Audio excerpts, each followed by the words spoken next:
You don't need silence to find peace. You just need the right words and at the right time and spoken gently into the night. What if the ancient Stoics could guide your dreams? Tonight, let them welcome to a journey inward, a quiet retreat, into the timeless wisdom of Stoicism.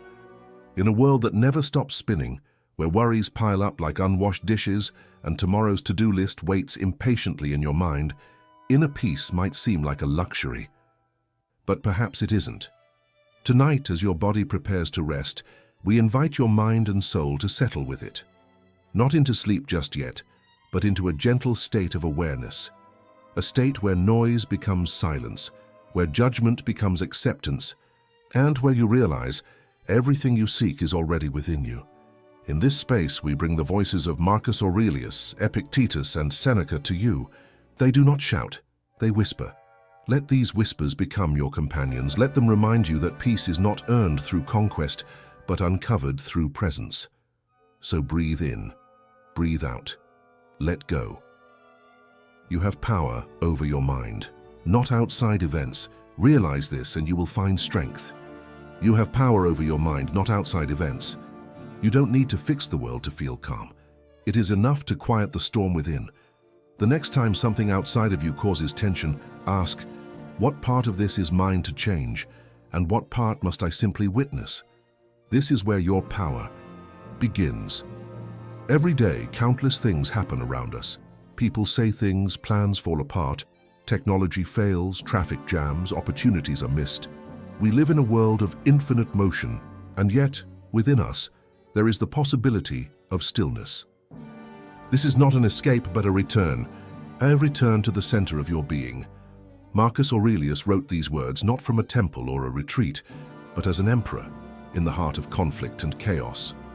And yet, in the noise, he found clarity. That clarity came from turning inward. He realized the mind is the only true kingdom we ever rule. Imagine your mind as a garden. Outside events are the weather, sometimes sunny, sometimes stormy. But within the garden, you choose what to plant. Will it be fear or faith, anger or acceptance, worry or wisdom? You do not command the skies, but you do tend your soil. Real strength is not loud. It does not demand, it does not shake the walls. It is quiet. It shows up when you choose patience over panic. It grows each time you decide to focus on what you can influence and let go of what you cannot. This strength is yours, not tomorrow, not one day, but now. And tonight, as your head rests on your pillow, ask yourself, what do I need to release? What am I holding that was never mine to carry? Close your eyes and return to your breath. It is always there. It is always yours. You have power over your mind, not outside events. Realize this, and you will find strength. It's not what happens to you, but how you react to it that matters. It's not what happens to you, but how you react to it that matters. There's a pause, just a breath, between what happens and what we do next. That space, however small, holds tremendous power. Within it lives our freedom, our dignity, and our peace. Most of the time we don't notice it. We react on impulse, caught in the rhythm of old patterns. But when we do pause, we take our life back. Think about today. Maybe something didn't go as planned. Someone spoke unkindly. A task felt overwhelming. The weather turned. An email arrived too late. In those moments, the temptation to react immediately with frustration, anger, blame, what is strong. But you are not your first emotion. You are not your first thought. You are the awareness behind them. Epictetus invites us to reclaim that awareness, to step back, to witness. He reminds us that it isn't the world that disturbs us. It's how we meet the world. Your reaction is your reflection, and the good news, that reflection can be shaped with care. A pause before a reaction is a gift you give yourself. It's a doorway into calm, into clarity. Imagine yourself standing in that doorway, looking out at the event before you. Can you respond with grace? Can you release the need to win or to defend or to explain? Can you simply breathe and choose differently? You are not a puppet pulled by strings. You are a composer, and every note you choose matters. Reacting with intention does not mean suppressing your truth. It means honoring it gently. So tonight, as you drift into rest, think of that pause. Let it expand. let it become a place of refuge, of power. Tomorrow, when the world asks something of you, remember, how you respond is yours entirely. And that's your superpower. It's not what happens to you, but how you react to it that matters. And you are learning to respond like a philosopher, like a flame that dances but never panics, like water that moves but never loses itself. Rest easy now. You've already begun. And now, let us slow down even more. We suffer more, often in imagination than in reality. We suffer more often in imagination than in reality. Your thoughts can be beautiful companions or cruel tyrants. Tonight, thank your mind for its stories, then gently remind it, not all stories are true. Rest now. You are safe in this moment. You are whole. It's strange, isn't it? How easily our minds wander into shadows that never existed. We imagine rejection before it happens. We rehearse worst-case scenarios, playing them like background music in our heads. We run from fires that haven't even been lit. Seneca, who lived through political upheaval and exile, understood something deeply human, that the vast majority of our suffering doesn't come from the world.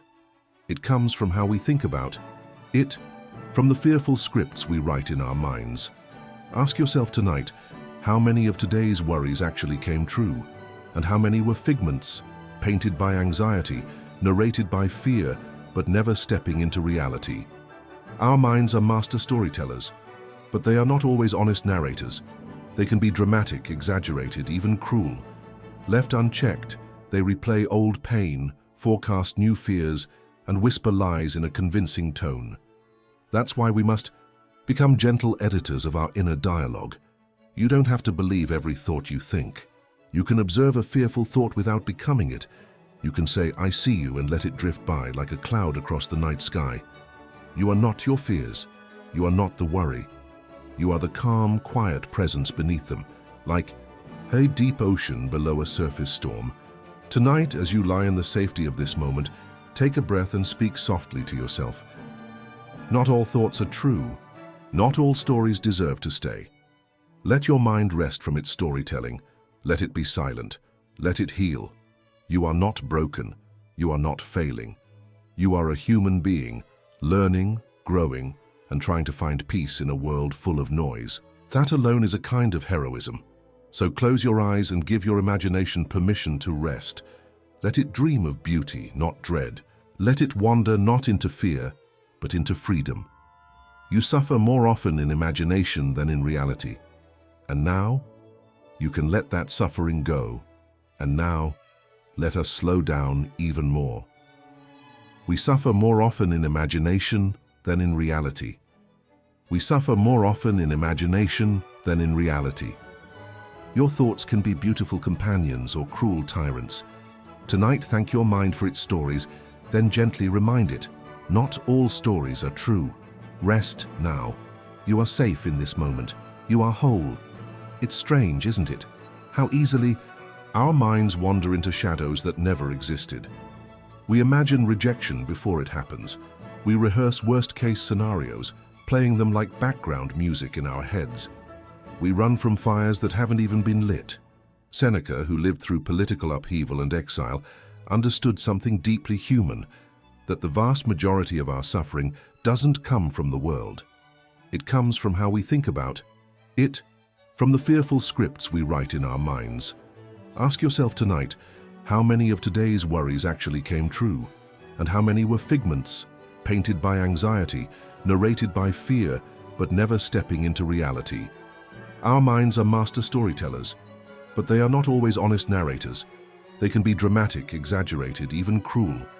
Left unchecked, they replay old pain, forecast new fears, and whisper lies in a convincing tone. That's why we must become gentle editors of our inner dialogue. You don't have to believe every thought you think. You can observe a fearful thought without becoming it. You can say, "I see you," and let it drift by like a cloud across the night sky. You are not your fears. You are not the worry. You are the calm, quiet presence beneath them, like a deep ocean below a surface storm. Tonight, as you lie in the safety of this moment, take a breath and speak softly to yourself. Not all thoughts are true. Not all stories deserve to stay. Let your mind rest from its storytelling. Let it be silent. Let it heal. You are not broken. You are not failing. You are a human being, learning, growing, and trying to find peace in a world full of noise. That alone is a kind of heroism. So close your eyes and give your imagination permission to rest. Let it dream of beauty, not dread. Let it wander not into fear, but into freedom. You suffer more often in imagination than in reality. And now, you can let that suffering go. From the silence of thought, let us now return to the clarity of action, to the choices we make when no one is watching. If it is not right, do not do it. If it is not true, do not say it. Living with integrity creates harmony. When your actions and words align with your values, your conscience is clear, and a clear conscience sleeps well. So tonight, release guilt. Trust that you're learning and you're doing your best. Imagine a life where your words carry the weight of truth and your steps follow the path of what is right, not for praise, not for show, but simply because it's who you are. That life begins with one honest moment at a time. Marcus Aurelius knew the burden of leadership, the noise of politics, the temptation to please the crowd. Yet he reminded himself, and us, that peace isn't found in applause. It's found in alignment.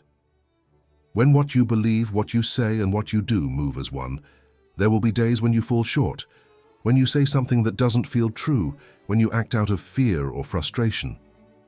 But let those moments be teachers, not punishers. You're not meant to be perfect. You're meant to return. Return to what feels right, return to what feels real. Speak only what you mean. Do only what echoes your deeper values. Let your life be a quiet testament, not to perfection, but to intention. And if there's something heavy you carry, a lie told, a truth avoided, a regret unnamed, lay it down tonight. You cannot change the past, but you can free the future. By living honestly now, there is no need to prove yourself in the dark. Just breathe, just be.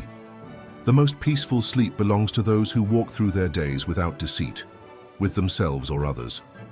If it is not right, do not do it. If it is not true, do not say it.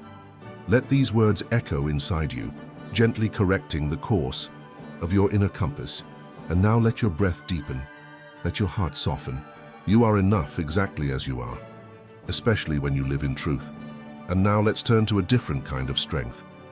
One that's quieter than power and gentler than force. He who is brave is free. He who is brave is free. Courage isn't loud. It's the quiet decision to keep going even when uncertain. Every time you choose to stay kind, patient, and steady in the face of difficulty, you become freer than you were before. The world often tells us that bravery looks like grand gestures, like standing tall before a crowd, like charging into battle.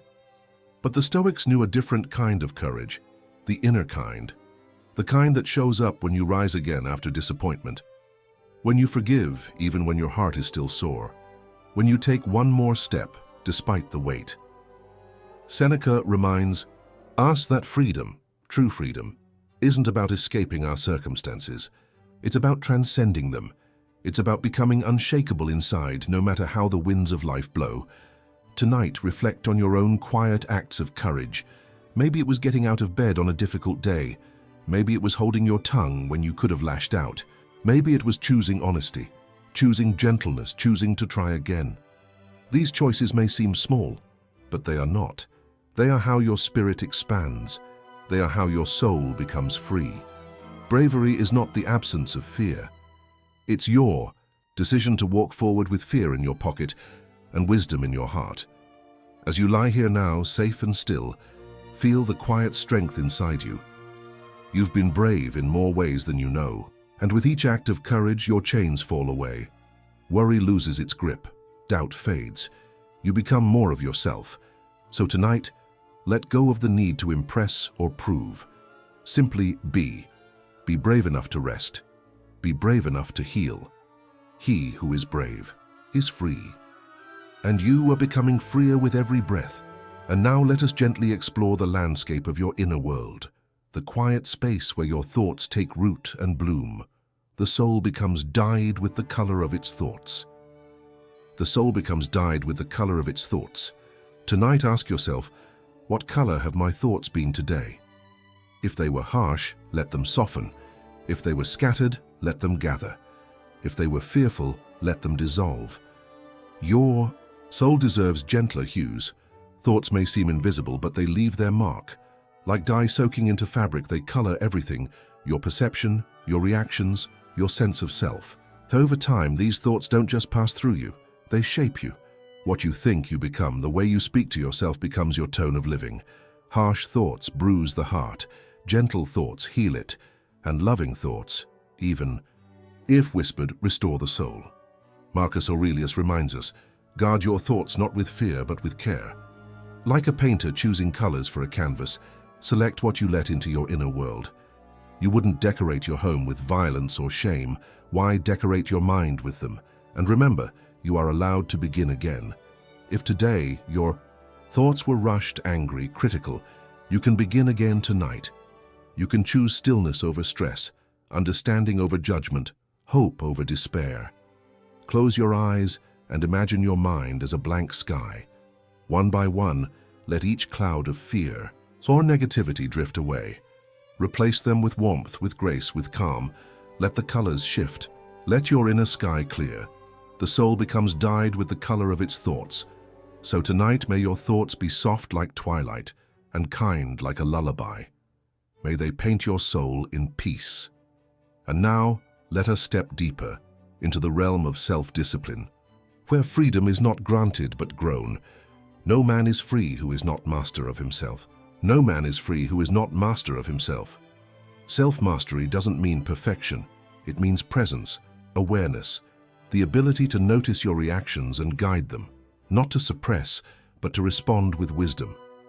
In a world that constantly pulls you toward distraction, temptation, emotional impulse, being the master of your own mind is a revolutionary act.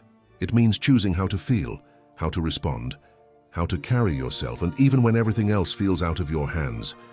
Freedom isn't just the absence of chains. It's the ability to live in alignment with what matters to you. When your decisions come from your values and not your moods, you become truly powerful. Epictetus knew this.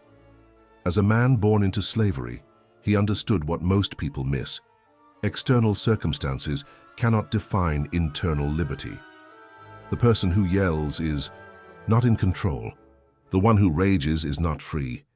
But the one who notices the flame rising within and breathes through it, that person is self-mastery begins not with rules, but with awareness. When you feel irritation, ask, why is this here? When fear shows up, ask, is it real? When urgency rises, pause. Because you are not your reactions, you are the one who observes them. And when you observe, you regain your power. Tonight, let your body rest, but let your awareness remain tender. Invite it to witness your habits without judgment. Where do you give away your peace? What triggers knock you off course? Don't condemn, just notice. That is the beginning of mastery. You don't need to control everything. You only need to command your next choice. No man is free who is not master of himself, and you, in this stillness, are beginning to remember what true freedom feels like. And now that you've remembered your power to choose, let us turn toward something equally sacred, the power to begin again. Begin at once to live and count each separate day as a separate life. Begin at once to live and count each day as a separate life. Let today end. It was a life in itself. Tomorrow will be another. Carry forward only what serves you. Leave behind the rest. There is wisdom in starting anew, every single day. Seneca invites us to treat each day as its own complete experience, not just a fragment of time, but a full chapter, a full life, with its own beginning, middle, and end. When we do this, something beautiful happens. We stop postponing life. We stop waiting for the perfect moment. We start living. So often we think in terms of someday. Someday I'll change. Someday I'll be happy. Someday I'll slow down. But what if today, just today, was enough? What if your only task was to live this one day well, to love gently, to speak truthfully, to walk slowly, to feel fully? There is great peace in living this way, because when the day ends, you can let it go. You can close the book knowing you wrote it with care. And tomorrow you begin again, with a fresh page, a fresh mind, a fresh spirit. Tonight, let the sun set not just outside your window, but inside your mind. Let it take with it the regrets, the tension, the should-haves. Breathe in the present moment. Exhale the past. When you wake, don't carry yesterday's weight. Begin again. Even the smallest act, making your bed, sipping your tea, stepping outside, can be the first sentence in a new story. Begin at once to live, Seneca tells us. Not later, not when it's convenient. Now. And so, as you lie in the stillness of night, say to yourself, this day was lived. It had its joy, its flaws, its lessons, and now it is complete. You do not need to fix what has passed. You only need to greet what comes with openness and grace. Tomorrow will be another life, and you are ready to live it well.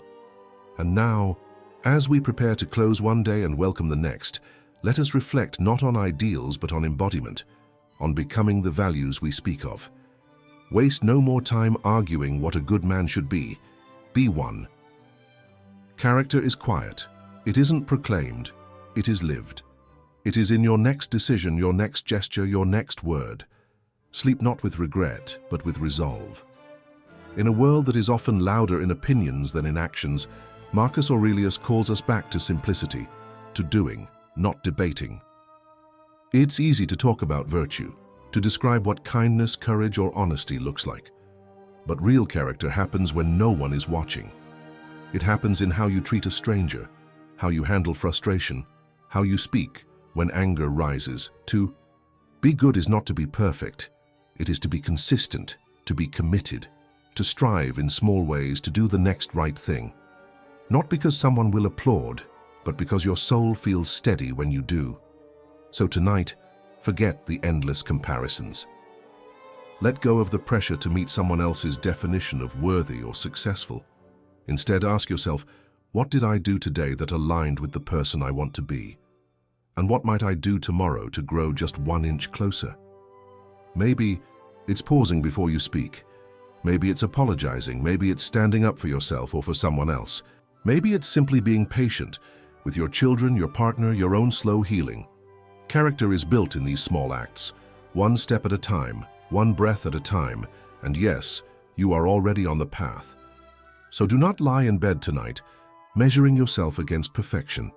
Rest in the knowledge that you are becoming, that you are learning, that you are trying, and that is enough.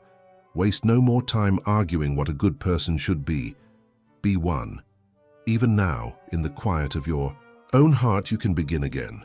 You've listened not just with your ears, but with your heart. The Stoics have spoken not to the anxious world, but to the stillness beneath it, to that part of you that remembers who you are when everything else fades. Let this peace remain. Let these truths echo softly into your sleep. You do not need to be perfect. You do not need to have all the answers. You only need to return again and again to what matters, your choices, your character, your peace. So now, let go of the day. Let go of the weight. Let your mind soften. Let your breath slow. Sleep well, dear soul, and remember, you are enough.